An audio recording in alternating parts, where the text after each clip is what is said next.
Rouge on her chip, secrets in the eye. Casinos don't sleep. They purr. When the last bus empties itself of hopefuls and the baccarat room exhales the day's perfume, the building changes languages. Daytime speaks in comp slips and small talk, clatter and glitter. Night speaks in amperage, chip inventory, door contacts. The eye in the sky warms its lenses. PTZ domes blink their lazy eyelids and then hold perfectly still. The soft whir of DVR arrays blends with the CO2 hiss of the fountain guns in the lounges. If you've never stood alone in a surveillance room watching 100 little squares of other people's luck, you don't know how loud quiet can be. I'm Ethan, Director of Surveillance at the Aurora, a glass cathedral to probabilities that thinks it's a church and a carnival in the same sentence. The control room is my ocean. I can tell which floor supervisor is walking a pit by the rhythm of their keys. I can smell the bank of NVRs the moment a fan loses heart. I can feel when a camera's preset is 2 degrees off by the way the picture leans. The cage counts in my bones. The drop box changeover is a drum roll I don't need ears to hear. My radio says my name like a polite emergency.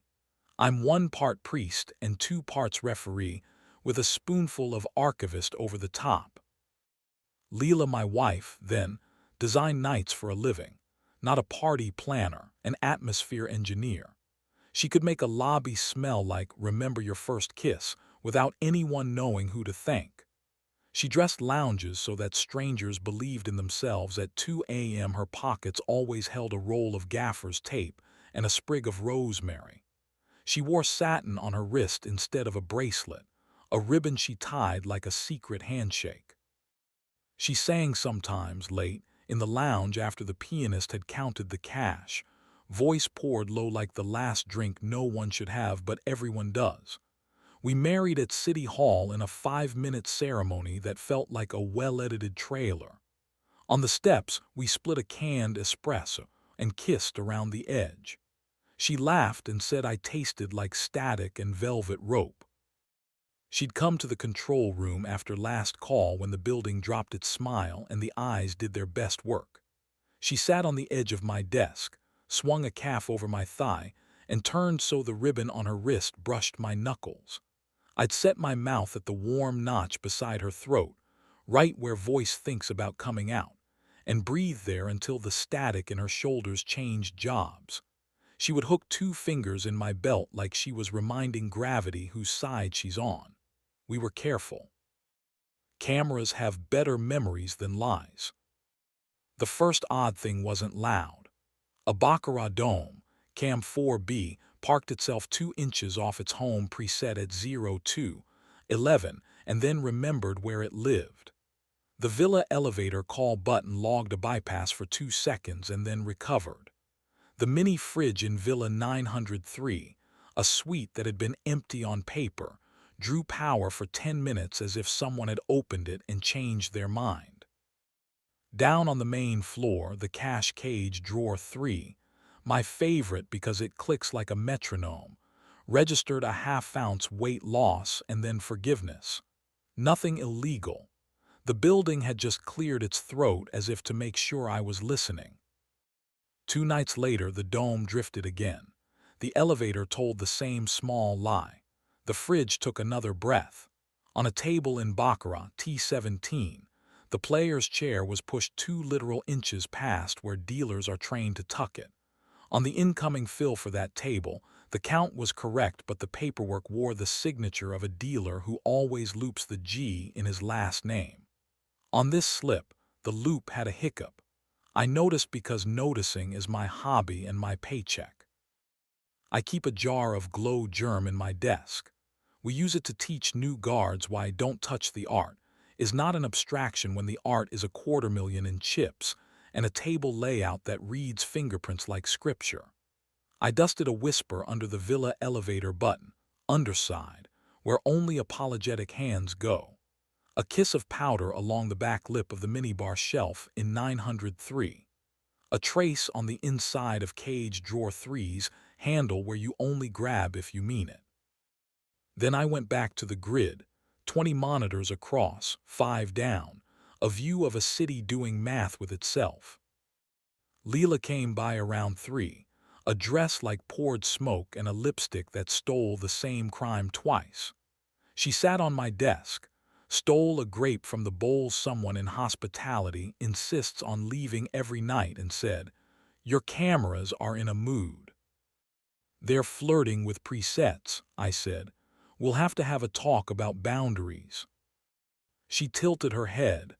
There's a time when light falls on a face and you can see the difference between mischief and intention. I put my palm where her voice begins. Not pressure, greeting. "We should talk," she said. We didn't use the words other people post online like medals. We made a little treaty in the staff pantry with a slice of cold pizza between us. "We tell first," she said. "We keep each other first." I added, "No one on my staff. No one writing your checks." She said, "Our bed is our border." I said, "The eye is a sanctuary." She nodded like a woman signing a document her body had written before her mouth could catch up. The morning told me what it always does when you invite it to be honest. The glow germ glowed faintly under the Villa button. It sang quiet under the minibar lip and on the drawer handle. On the Baccarat layout at T17, the UV light found a half-moon print the color of Leela's lipstick. People leave pieces of themselves lying around. I was suddenly aware of having done the same. I found the other man's name in the comp book the way a fisherman finds a hook in a net. Dante Rowe, whale. He played like boredom and smiled like a debt. The pit loved him because he was manners with a credit line. Social media told me he pilot fished for attention as a hobby, all photographs taken by other people's cameras. He shook my hand in the high-limit room the way men do when they know they should pretend to feel smaller. "You run a tight eye," he said. "The eye runs itself," I said. "I apologize for it when it forgets." He laughed and looked past me toward nothing. Leela told me in our kitchen with the kettle complaining before it sang. "I used the word I asked for," she said. "I didn't keep it out of your work. That part was wrong." She didn't rehearse remorse. She just placed my hand against her sternum like calibrating a sensor and looked at me as if I were worth the discomfort. "It was the feeling," she said, "of a room choosing me without any of my tricks." "What time?" I asked, because a man who lives inside timestamps sometimes believes timing is morality. "Not the point," she said softly. "I won't take it into the eye again." We stayed married for a while longer, good citizens of our treaty. We slept elbows and shoulders and sometimes like the same noun. I kept my hands off the powder. The cameras pretended to mind themselves. Dante played and left and came back the way whales do. Leela sang sometimes when the lounge had already put the piano to bed, and I sat in the control room with my hand on one monitor, edged like a man holding the railing of a ship that knows where it's going. Then the count room door contact, a thing that never lies, logged a 3-second bypass. It righted itself like a guilty man smoothing his hair. Under the UV wand I found a little smear on the corner of a drop box lid the color of berries with ambition. On the corner of the count table, a place only hands with permission go, there was the faintest crescent like the curve of a wrist pressed down. Leela's ribbon lay on the count room floor like punctuation. Not theft, a trespass. The eye does not appreciate poetry in that room. We separated without giving the building a story. She found an apartment with windows that let in the right kind of morning.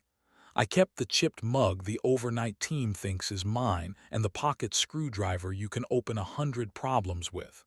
We hugged in the staff corridor like diplomats and she said, "Hate me clean if you must."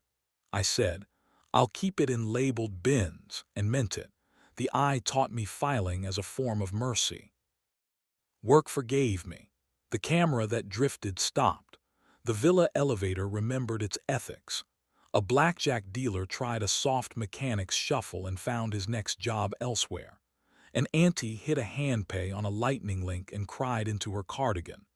I tuned a dome with the flat of my palm and watched the picture snap into truth. Some mornings I fell asleep in the control room chair for 20 minutes and woke with grid lines in my cheek. Rhea arrived in my life the way a correction does, with small force and excellent manners. She was the outside tech our network ops loved. Purple cable ends on her patch cord so she could find her own work in the dark. Hair braided up because static isn't a suggestion. She smelled like citrus cleaner and ozone. When she laughed, the cameras seemed to adjust their white balance. We met properly under the server racks while a fan decided whether to live or make drama. She lay on her back on a foam mat, flashlight clenched in her teeth, and said around it, "Your fiber wants respect, not force." "So do I said, and handed her the LC cleaner she hadn't asked for yet. She glanced up, took it, and the little light went from dirty to good. The picture on monitor 12 stopped being moody. She pushed her palm against the underside of the rack to slide out and brushed my knee. Static jumped. We looked at each other the way you look at a lock you can pick if you decide to be that person. She kissed me 3 weeks later, no earlier, because we are competent people who respect sequence and employment contracts. After close, the cameras set to empty rooms and clocked out angles, we were in the small break room with the light that flatters no one. She set her hand on my chest the way techs test whether a chassis is live. Feather touch, then commitment. I set my mouth at the place where her neck becomes shoulder and let my breath count out a reason to be brave. Her eyes stayed open when her body admitted what it wanted, not distrust, gratitude at the fact that the world didn't tilt. I placed my palm over where her voice begins and didn't ask it to do anything except be here. We stopped before we owed anyone an apology. We laughed, quietly, like responsible criminals. With Rhea, precision became erotic. She liked my thumb on the artery of her wrist when I wanted to say more without saying it. She'd slide into my lap sideways in the dark control room and trace cable maps on my forearm with her finger. We made rules that lived alongside the cameras. No guest spaces. No count room. No places where the building would have to lie for us. We used the bench in engineering between the UPS and the tool chest, the back hallway with the fire door alarm bypassed by facilities, so we could breathe air that hadn't been recently inhaled by someone losing at roulette. Consent wasn't a noble speech. It was a practice craft, a series of yeses that held their shape. If you want revenge, I'm a disappointing narrator. I could have used the eye to ruin a man, delivered Dante to the Gaming Commission in a neat packet with highlighted timestamps and a smear of lipstick shaped like a verdict. I could have leaked a single still of a woman's ribbon on a floor that belongs to the rules. But cameras are for keeping promises, not settling my pride. Rhea likes me best when I come to her smelling like patience rather than victory. I have learned to like me best like that, too. Leela and I became survivable around each other. She stayed on as an outside consultant because she is excellent, and I am not petty enough to turn competence into a casualty. We texted like neighboring cities that share a river. She sent a photo of Basil bullying a sill. I replied with a picture of a dome freshly polished, the ceiling reflected back like an obedience. She wrote, "Proud of you," and I let the words land without insisting on a jury. Dante came back, of course. The floor forgives money. We passed in the high-limit room once, and he nodded the way men nod at other men when they do the math and dislike the answer. "You keep an honest eye," he said. "I keep records," I answered. "Honesty is for people." He smiled as if his mouth had paid for the privilege and moved on toward his favorite chair. The building kept being itself. A woman took her mother's last $40 and turned it into $400, and then into a story she would repeat forever. A dealer told the worst joke I've ever heard, and I felt fondness anyway. A man touched a dealer's hand deliberately and security touched his shoulder back, less gently. The cage hummed. The count room flirted with temptation and then married math, as always. I wrote one too many emails with the phrase as per gaming regulations and forgave myself by getting 2 cameras of firmware, update they deserved months ago. Sometimes I wake at an hour that should not have a name, in the apartment above the bodega that sells coffee to men who still believe in scratch-offs. If Rhea's calf is thrown over my thigh like punctuation, I put my hand where her voice begins and wait for the small lift. The difference between ending and completion has a temperature. The palm learns it, the mouth takes longer. I used to think love was a jackpot. Now I think it's a table game run by a diligent dealer. Rules, attention, small mercies. Months after the powder went sulk in the back of my drawer, the Aurora hosted a gala that dressed generosity in velvet and obliging lighting. I wore black because black forgives fluorescence. Leela stood under a chandelier she'd bullet into a better, dimmer curve and looked like someone who had put down a heavy box and decided to keep walking anyway. "Is she kind?" she asked, not using Rhea's name because we don't throw proper nouns like dice. "She's specific," I said. "Specific is the only kindness that survives alarm tests and fire drills." "Be good to each other," she said. It didn't sound like a sermon. It sounded like a maintenance schedule. We clinked water. Water never lies. Across the room, Dante told a story to a circle of donors who wanted to borrow his gravity. He laughed. They forgave him for the parts he left out. He can keep their forgiveness. I had better work. A building to keep honest, a woman to keep warm, a life I could inventory without asking the cameras to explain me to myself. There isn't a moral. Casinos don't like morals, they like odds. I tell new operators what I tell myself when the grid goes weird and the night wants to see if I'm clever. Observe, record, report. Do not interpret unless invited. Do not assume you are the main character on a floor where the math has its own plans. Carry weight and don't drop it. Keep the sanctuary sacred. Test before you touch. Keep records, not grudges. On my last lap before I surrender the room to the morning shift, I stand under the ceiling, just me and 100 half-domes pretending to be planets. I look up and tell them we're good. The little green LEDs blink like blessings. I run my knuckles along the edge of the console the way you pet a dog who has done its job.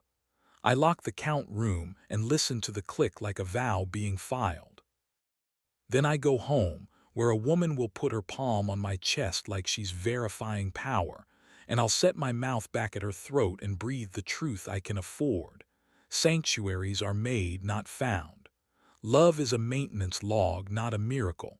I will not use the eye on the people I love. If Baccarat T17 drifts 2 inches again, I'll notice. I'll fix the preset. I'll dust the drawer only if I must. Mostly, I'll keep my hand where a voice begins and wait for the yes that means the night remembers who we are. And then I'll go back in at dusk and turn the eye on, not to catch anyone failing to be saints, but to make sure the building keeps its promises while people try to keep theirs.